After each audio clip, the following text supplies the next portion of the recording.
Bismillahirrahmanirrahim. Rulings regarding prayer. Clothes worn in prayer, Part 2.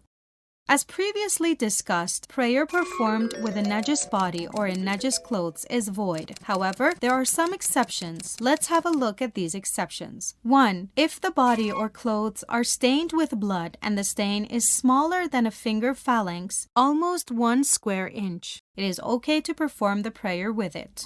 2. If small pieces of clothing such as socks or a hat are najis, they can be worn during prayer regardless of the amount or kind of Najāsa impurity on them. 3.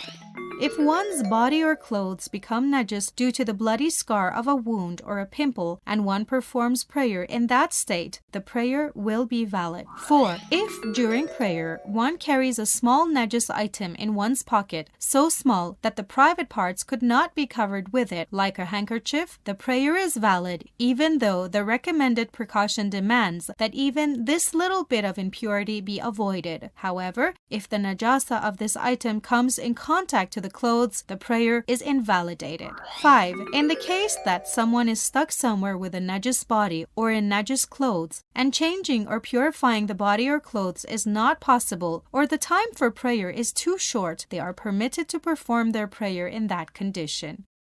And finally, when a nanny is unable to easily find pure clothes for prayer. However, this case has some details, so you may refer to Ayatollah Makarem Shirazi's Practical Laws of Islam for further information.